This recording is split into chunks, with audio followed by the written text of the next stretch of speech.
मत्ती सुसमाचार अध्याय 13 में प्रभु यीशु मसीह ने चेलों को बीज बोने वाला दृष्टांत के बारे में बताए। उसमें से 2 बीजों के बारे में यह लिखा है, अब तुम बोने वाले के दृष्टांत का अर्थ सुनो। जो कोई राज्य का वचन सुनकर नहीं समझता, उसके मन में जो कुछ बोया गया था उसे वहां दुष्ट आकर छीन ले जाता था। यह वही है जो मार्ग के किनारे बोए गए हैं। मतलब आप जानते हो ये कैटेगरी क्या है ना, जो लोग कभी कभी एक बार चर्च आते हैं, क्रिसमस के समय कभी तकलीफ आया, कभी बीमारी हुई, तो चर्च एक हफ्ता आते हैं, वचन सुनते हैं और वो लोग कहते हैं फर्स्ट आंसर हमको समझ में नहीं आया। एक हफ्ते में क्या समझ में आएगा? तो मार्ग के किनारे यीशु मसीह ने 4 बीजों के बारे में बोला, 4 भूमियों के हालत के बारे में बताया। ये पहली भूमि की बात क्या है ना, जो मार्ग के किनारे बोया हुआ बीज। मार्ग मतलब हाईवे, सड़क के बगल में बोया हुआ बीज। वो भूमि कैसा होता है पता है? उनको कुछ समझ में नहीं आता, क्योंकि हाईवे पर बहुत लोग आते जाते रहते हैं, तो वहाँ बंदा खड़ेगा तो उसको पता नहीं चलेगा कौन आया कौन गया। तो यही हालत है, तो उनको पता नहीं चलता क्या हो रहा है। और मार्ग के किनारे क्या होता है ना, हार्ड मिट्टी ना बहुत हार्ड होता है। देखा आपने कभी? सड़क मेन रोड के इधर दाएं बाएं मिट्टी बहुत हार्ड होता है, पत्थरे होते हैं, और वो मिट्टी में कोई भी बीज डालो ना जल्दी फल नहीं लाता, क्योंकि मिट्टी क्लोज होता है और शैतान आकर उस बीज को फलने नहीं देता और वो बीज को चोरी करके लेके जाता है। बहुत इजीली समझाऊं तो बहुत लोग आप देखते हो कभी कभी एक हफ्ता चर्च आते हैं, बाद में वो नहीं आते। अगर आप उनको पूछो क्या हुआ तो कहेंगे पहले मुझे समझ में नहीं आया। तो ये वो कैटेगरी लोग है।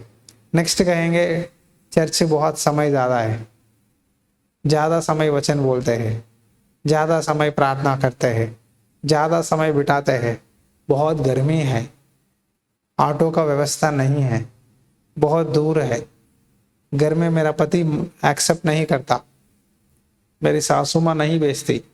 इस तरह अपने आप को प्रभु के पास आने से कोई ना कोई क्या ढूंढ लेते हैं, वजह ढूंढ लेते हैं कि हमें ये नहीं हो सकता, हमें नहीं हो सकता। ये मार्ग के किनारे बोया हुआ बीज है।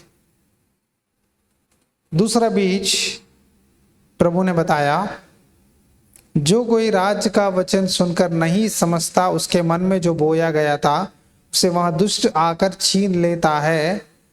यहाँ वही है जो मार्ग के किनारे बोए गए हैं। मतलब वचन सुनकर समझते नहीं ना, शैतान आकर जो भी वचन बोए हैं वो सारे भूल जाते हैं। शैतान खींच कर वचन चोरी करके उनके अंदर से लेके जाता है, काली हो जाते हैं।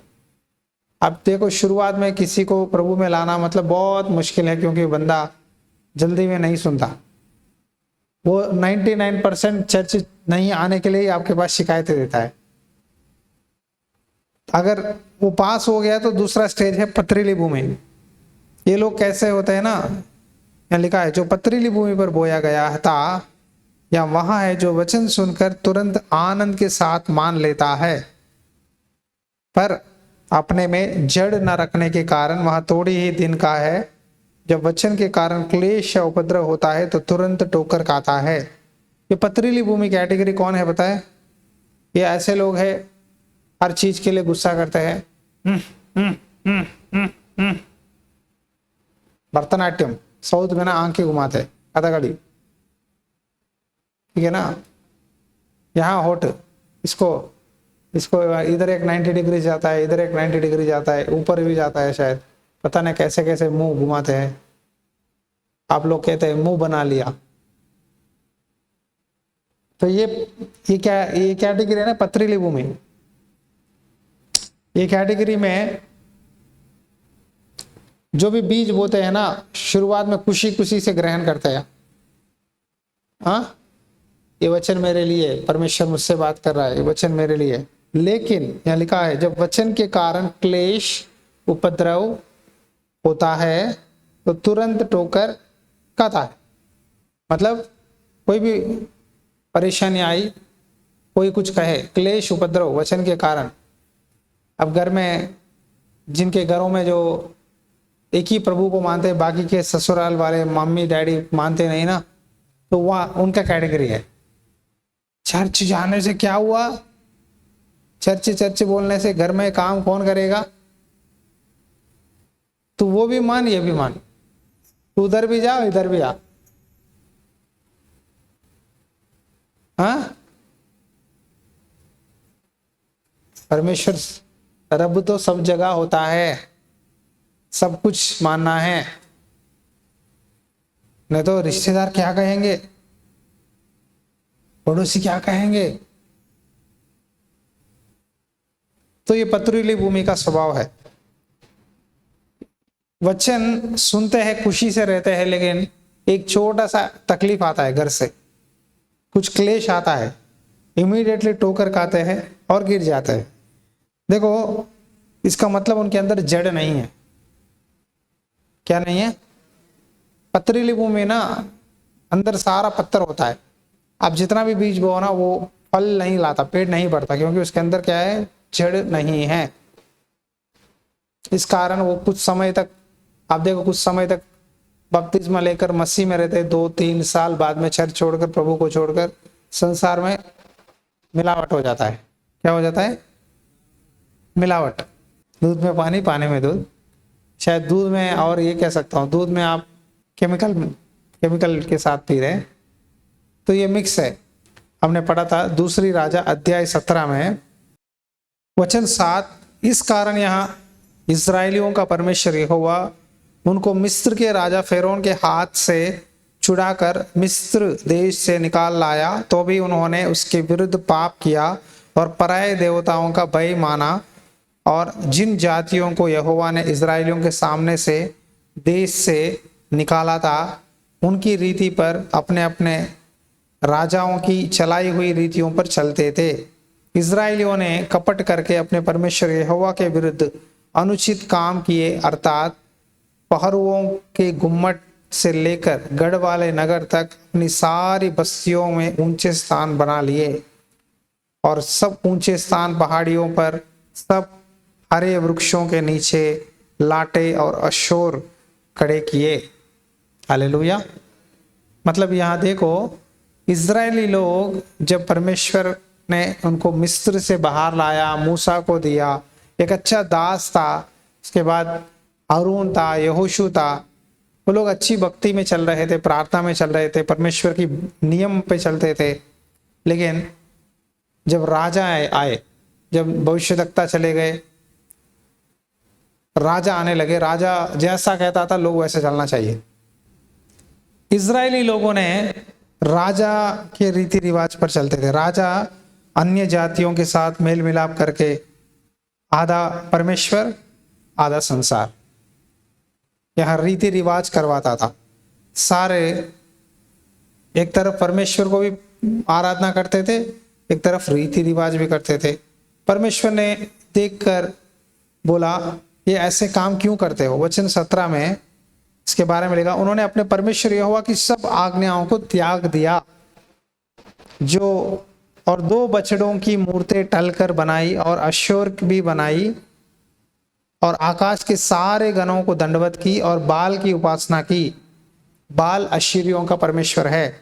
बाल, अशेर, ये वो लोग, बछड़ा मतलब पता है ना, गाय का बच्चा, उसे पूजा करते थे और परमेश्वर को छोड़ दिए, प्रभु को बात मानना छोड़ दिए। उन्होंने अपने बेटे बेटियों को आग में होम करके चढ़ाया। उन दिनों में बच्चों को बलि चढ़ाते थे। और बावी कहलाने वालों से पूछने और टोना करने वाले, जो यहोवा की दृष्टि में बुरा था, जिससे वहां क्रोधित भी होता था, उसको करने में भी अपनी इच्छा से बिक गए। हालेलुया। क्या हुआ? बिक गया।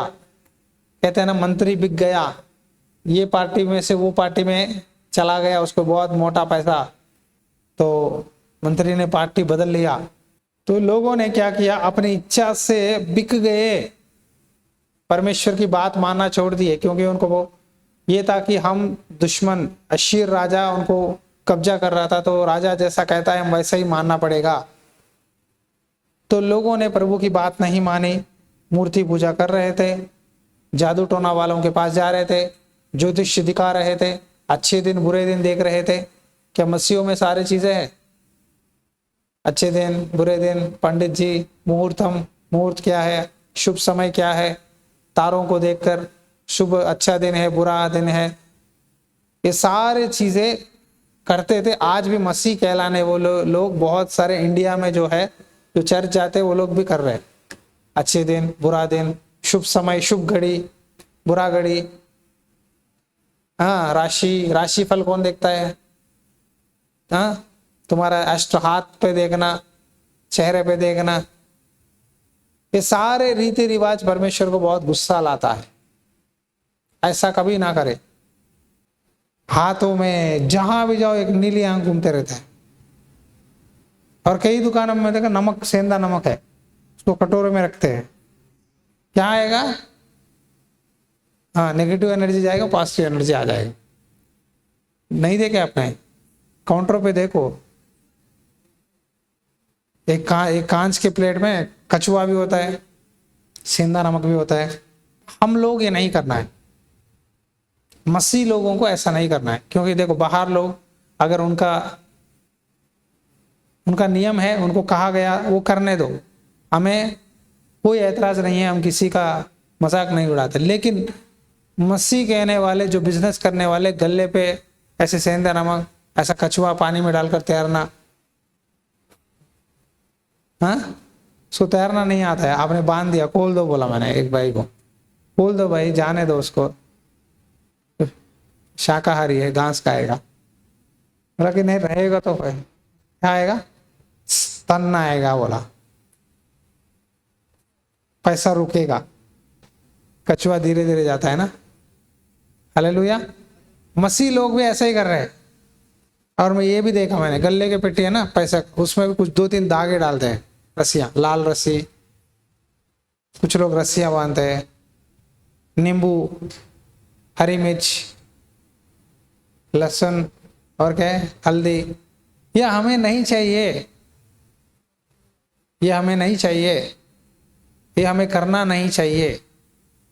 क्रिश्चियन को जो बाइबल पढ़ता है उनके लिए ये अलाउड नहीं है। बाहर लोग उनकी मर्जी, उनको जैसा उनका नियम है करने दो, लेकिन हमें प्रभु में आने के बाद ऐसे काम नहीं करना है।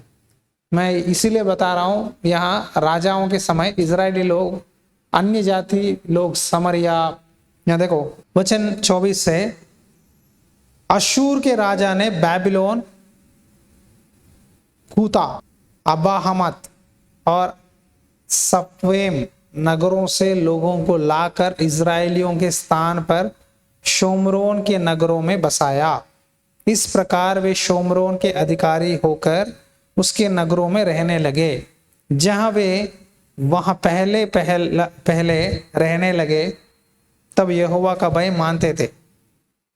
इस कारण यहोवा ने उनके बीच सिंह भेजे जो उनको मार डालने लगा। जब वे वहां पहले रहने लगे, तब यहोवा का भय ना मानते थे, मतलब बात नहीं मानते थे, तो परमेश्वर ने सिंह भेजकर उन सबको मरवा डाला। इस कारण उन्होंने अशूर के राजा के पास कहला भेजे कि जो जातियां तूने उनके देशों से निकाल कर शोमरोन के नगर में बसा दी है, उस देश के देवता की रीति नहीं जानती। इससे उसने उनके मध्य सिंह भेजे, और जो उनको इसीलिए मार डालता है कि वे उस देश के देवता की रीति नहीं जानते। देखो यहाँ कहानी क्या है ना, परमेश्वर ने शेरों को बेचकर उनको मरवा दिया, क्योंकि वो लोगों ने प्रभु की बात नहीं मानी। कई लोग चर्च में आते हैं जो मसीह नहीं कहलाते, वो लोग अपनी मर्जी से करते हैं, उधर उठना, उधर चले जाना, उधर बैठना, इधर चले जाना, उनको पता नहीं। उनको कौन समझाना चाहिए? आप लोग जो बैठे पड़ोसी। तो यहां देखो हर छोटी चीज में लिखा हुआ है, जब परमेश्वर के देश में जाते हैं इजरायली लोगों के पास, अन्य जाति लोग, तो उनको वहां कैसा बैठना है, कहाँ रहना है, क्या करना है, क्या नहीं करना चाहिए, जानना चाहिए। उन्होंने नहीं जाना, परमेश्वर ने सिंध को, शेरों को बेचकर उनको मरवा दिया। बाद में क्या हुआ, अशूर राजा के पास जाकर बोलने लगे, देख वहां का परमेश्वर जो है वो हमको मार रहा है, उनका पूजा कैसे करें, हम कैसे बचे। तो अशूर राजा ने एक याजक को भेजा इजराइल में, भेजकर कहा वहां के रीति रिवाज, परमेश्वर के रीति रिवाज के अनुसार उनको सिखाइए कैसे आराधना करें। वहां बहुत सारे लोग अन्य जाति लोग थे, उनमें से कुछ लोग नए लोग थे जो बाहर देशों से आए थे।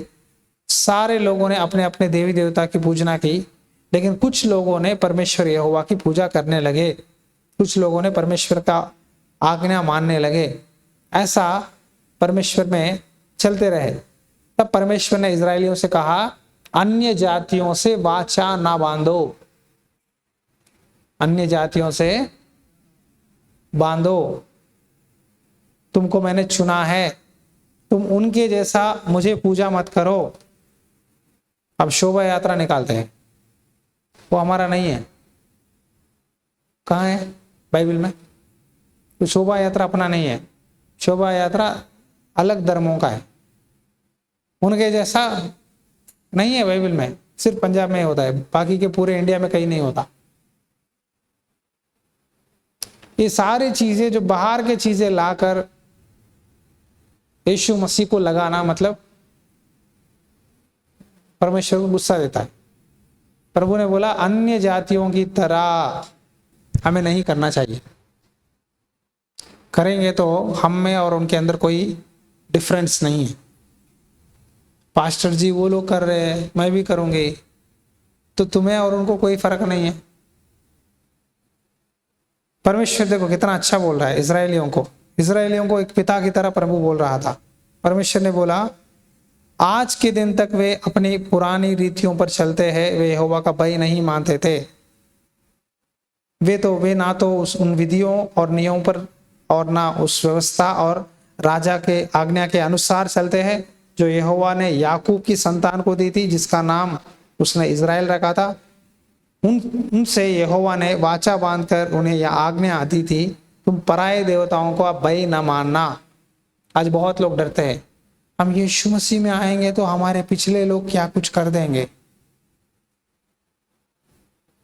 जादू टोना कर देंगे, वो लोग दुखी हो जाएंगे। तो मैं उनको दुखी नहीं देना चाहता, मैं उनको भी दूध दूंगा, यीशु मसीह का बाइबल पढ़ूंगा, हाँ उनको भी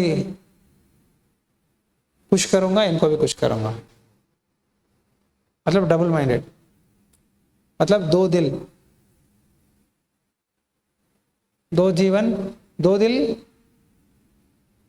एक ही आदमी, एक ही इंसान, दो दिल, दो जीवन, दो आदतें। हालेलुया। आज बहुत लोग ऐसे ही है, परमेश्वर में वचन सुनकर यहां मसीह, दुनिया में उनके लिए, अरे दुनिया में तो है, दो तीन झूठ बोलना पड़ता है, तीन चार गाली देना पड़ता है, तभी जिंदगी चलेगा, नहीं तो कैसे चलेगा। तो ये दो दिल दो जीना परमेश्वर को पसंद नहीं है। वचन में लिखा है तो रहे तो गर्म रहे, नहीं तो ठंडा रहे। गुनगुना रहेगा तो क्या करूंगा, क्या करूंगा, क्या करूंगा, थूक दूंगा। एक बार आपने थूक दिया, फिर निकाल के निकल लो, मुंह में रख लोगे, हाँ? तो परमेश्वर यही बोल रहा है, तुमने मुझे सच्चाई को जाना, सच्चा वचन सुना, सही गलत तुमको मैंने बताया, तुम मुझे जानकर, मुझे पहचान कर तुम फिर उसी गंदगी में जाकर तो थूक को चाट रहे हो, तो मुझे गुस्सा आता है। इंडिया में, मैं पूरे इंडिया के बारे में बोल रहा हूँ, इंडिया में खास करके मेरा दर्द तो पंजाब पे है। पंजाब में बहुत लोग ऐसे ही है, बोला ना, दो तरह के, एक पथरीली भूमि, एक मार्ग के किनारे। जो लोग वचन को समझ नहीं पाते एक तरफ, दूसरी तरफ लोग पत्थर हार्ड रहते हैं, अपनी तूक को ही चाटते रहते हैं जिंदगी भर, सुधरने का सोच नहीं रहता। आगे बढ़ने की कोशिश नहीं है। कुछ समय प्रभु, फिर बाद में प्रभु ने क्या किया? कौन है यीशु मसीह? चर्च क्या होता है मुझे मालूम नहीं। फिर जब तकलीफ आया तो कोई आकर बोलता है चर्च को जा, तूने सारी कोशिश कर ली, एक बार चर्च में जा। चर्च में जाके हालेलुया, मुझसे अच्छा वो लोग जय मसीह की बोलते हैं। मैं बहुत बार हैरान हो जाता हूँ, जय मसीह की पास्टर जी, जय मसीह की पाटर जी, जय मसीह पाटर जी। उतने बार शायद मैं भी नहीं बोलता। अच्छा, कितने ना, मतलब डरता हूं मैं। बाइबल में लिखा है प्रभु का नाम व्यर्थ ना लेना, आपने कभी नहीं पढ़ा होगा, इसीलिए मैं देखता हूं। अगर आप 10 बार जय मसीह बोल देना, सोचता हूं अच्छा इतना इजी है प्रभु का नाम लेना। नहीं पढ़े बाइबल में, प्रभु का नाम व्यर्थ न लेना, आदत हो गया। Praise the Lord, praise the Lord, praise the Lord, जय मसीह की, जय मसीह की, जय मसीह की। 10 लोग दिखाए, 10 बार जय मसीह की, मतलब उतना भक्ति उमड़ रहा है अंदर से।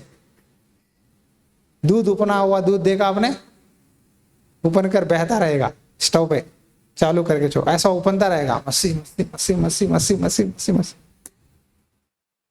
बाहर जाने के बाद नहीं है, खत्म, ताला।